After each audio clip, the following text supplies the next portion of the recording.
नमस्कार, मी संतोष सुतार आणि आपण पाहतात शेल माझा. भाजपचा कार्यकर्त्याला बोलवतं देण्याची कुठली गरज लागत नाही.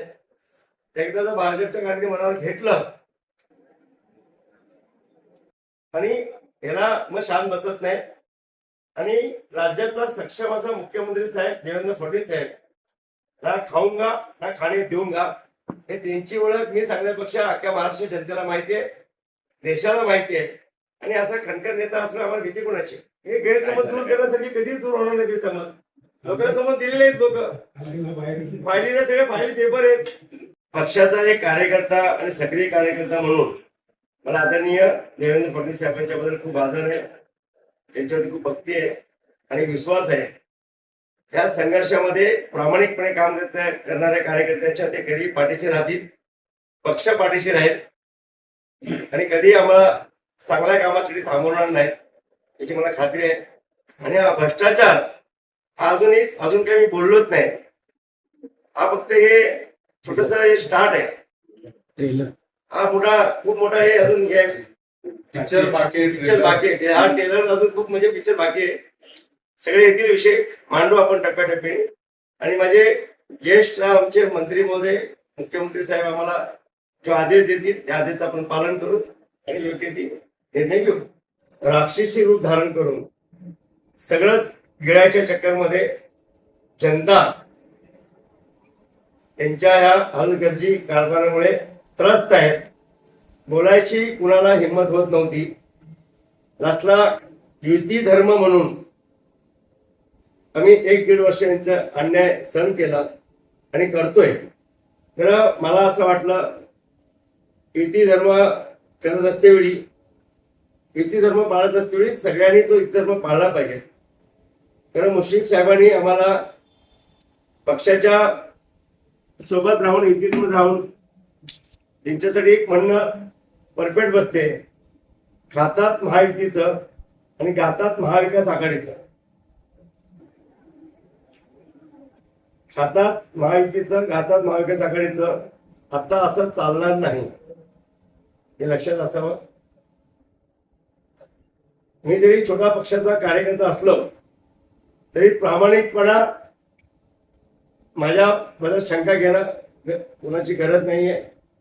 काल चंदगडमध्ये मुश्रीफ साहेब बोलून गेले की हे डायरेक्ट आमदार झाले. तर मुश्रीफ साहेब हे पक्षाचा सक्रिय चांगला कार्यकर्ता म्हणून काम करतोय. चांगला की वाईट जनता ठरवेल.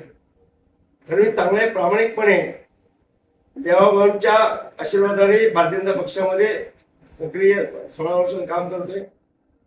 आणि मला माझ्या मतदारसंघात भागातून जर नवीन असलो तर पक्षाच्या रुटीन सगळ्या कार्यात मी माझा सहभाग असतो. मी महाराष्ट्र माथाडीचा अध्यक्ष आहे, मुंबई बेस्टचा अध्यक्ष आहे, कामगार क्षेत्रात काम केलं आणि 2019चा पराभव 1600 मधून झाल्यानंतर 5 वर्षात सातत्यानं खान म्हणून काम केलं. आणि आमदार नसतील सुद्धा 104 कोटीचा फंड मला माझ्या पक्षाने माझ्या विश्वास दाखवून केला.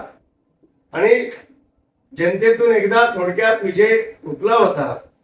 तर ह्या वेळेला जनतेने मला 1600 मध्ये पराभव झाल्यानंतर 25,000 मतांनी मला निवडून दिले. याचं गांभीर्य आपण घ्यावं. आणि मी अपक्ष आमदार म्हणून महाराष्ट्रामधला एकमेव आमदार आहे. आपण ह्याचा पण गांभीर्य विचार करावा. आपण मंत्री महोदय आहात, मोठे आहात, याचा मी मान्य करतो. त्याला एक छोट्याशा कार्यकर्त्याला असा अपमान करू नका, मी विनंती करतो. आणि महायुती आपली आहे, तर या युतीमध्ये आपण राहून आमचं भारतीय जनता पक्षाचं भाजपाचं धोरण होतं काँग्रेस मुक्त भाजप, हे वाक्य होतं.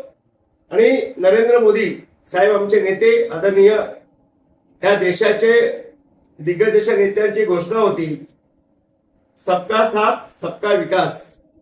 आणि आमचे सहकार क्षेत्रातले दिग्गज अमित भाईजी शाह साहेबांचं सहकार क्षेत्रामधलं योगदान आपल्याला सर्वांना माहिती असेल. एकदम कडक शिस्तीचे हे आमचे नेते मंडळींनी जो कामाला सुरुवात केले. काका महाराष्ट्रामधला भ्रष्टाचारी सर्व काही कारखाने असतील किंवा संस्था असतील त्यांना काय त्यांची जागा दाखवून दिली.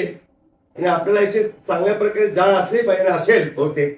तर त्यांचं पण घोषवाक्य काय, सबका साथ सबका विकास आणि हा आपला कृषी प्रधान देश असल्या कारणाने आम्ही सर्व कृषी प्रधान आम्ही शेतकऱ्यांची मुलं आहोत आणि शेतकऱ्यांच्या मुलांना एक न्याय देण्याच्या भूमिकेमध्ये मोदी सरकार प्रामाणिकपणे काम करते आणि आमचे आदरणीय राज्याचे सक्षम असे मुख्यमंत्री देवेंद्र फडणवीस साहेबांच्या त्या सरकारने महाराष्ट्रातील जनतेला जे योगदान देतात आणि जे काम करायची पद्धत आहे या 5-5 वर्षामध्ये आमच्या चंदगड विधानसभेमध्ये मुश्रीफ साहेब 5 वेळा मंत्री झालेत तर साधा एक दवाखाना दिलेला नाही आणि जे 5 वेळा मंत्रिपद बघून कुठल्या नेत्यांनी कोल्हापूरच्या पण नेत्यांनी कुठलं चंदगड विधानसभेमध्ये कुठले कॉलेज नाहीत कुठले इंडस्ट्रीज नाहीत कुठला दवाखाना नाही एक MBBS डॉक्टर नाहीत आज सुद्धा आम्हाला एक डॉक्टरसाठी बेळगाव किंवा कोल्हापूरला जायला होते याची मुश्रीफ साहेबांना खंत आली पाहिजे नेत्यांना आणि चंदगडमध्ये काल येऊन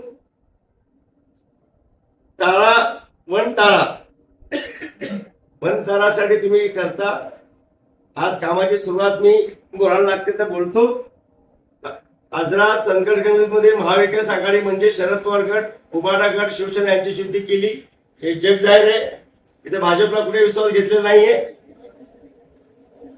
आणि जे आपलं वाक्य बोध वाक्य आहे आपलं की भाजप आपलं काँग्रेस मुक्त भाजप मुश्रीफ साहेबांनी त्यांचं घोषणा नाही केली की त्यांचं काम उलट काय चाललंय भाजप मुक्त राष्ट्रवादी काँग्रेस याच्यासाठी पक्षाचे नेते गांभीर्य घेतील तर मी पुराव्याशिवाय बोलत नाही आणि आज चंदगड आझाद मध्ये उबाडा बरोबर त्यांनी युती केली शिवसेना युती केली आणि आमचे सगळे उमेदवार पाहण्यासाठी प्रयत्न केले आणि सक्सेस झाले आणि त्याचबरोबर राधानगरीमध्ये बुदरगडमध्ये राष्ट्रवादी काँग्रेस त्याचे शिवसेना उबाडागड यांची युती केली शाहूवाडी पन्हाळामध्ये उबाडागड शिवसेनेची युती केली करवीरमध्ये शेतकरी कामगार पक्षाचे माजी आमदार संपत बापू पाटील यांच्या मुलाला क्रांती संपत पाटील यांना राष्ट्रवादीच्या चिन्हावर उभे करून निवडून आणले आजही ते शेका पार्टीचे काम करत आहेत त्याचबरोबर तसेच आजरा चंदगड गणले जिथे काँग्रेस राष्ट्रवादीला मदत केली तिथे काँग्रेसने राष्ट्रवादीच्या विरोधात उमेदवार नाही दिले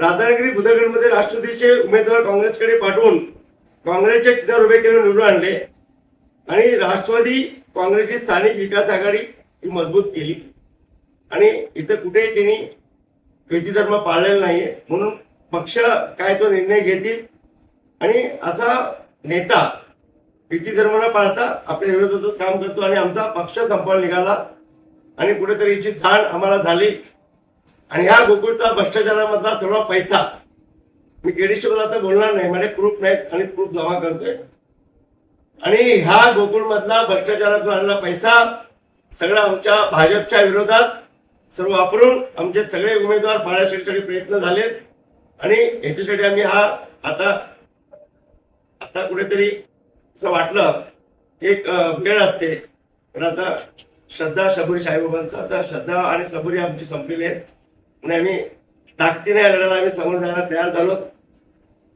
आणि हा लढा म्हणजे आमच्या शेतकरी बांधवांनी खूप कष्टाने या दूध डेअरी उभे केले आणि या दूध डेअरी आता जर त्यांनी या 2021च्या नंतर जर दूध डेअरी थांबल्या नसतील तर मुख्यमंत्री साहेबांनी चांगली सकारात्मक मीटिंग झाली त्या अधिकाऱ्यांच्या बंदासाठी सह्या झालेल्या आहेत प्रशासन लावायसाठी सह्या झालेल्या आहेत आणि जोपर्यंत होत नाही तोपर्यंत आपला या लढा चालू राहील प्रशासन लावल्यानंतर ह्याची या घोटाळ्या संदर्भात बरेच पत्र आहेत हे पत्र मी पुढच्या प्रेस कॉन्फरन्सला मुंबईत किंवा कोल्हापूरला प्रेस करून चांगल्या पद्धतीने तुम्हाला सगळे प्रूफ देतो गोकुळला कोल्हापूरला किती लिटर दूध संकलन होते तिथून ते दूध नवी मुंबईला किती लिटर जाते आणि तिथून किती लाख लिटर मॅक्सिमम किती लाख लिटर जाते जिची आवक जावक सगळा प्रूफ सगळं आपल्याला देतो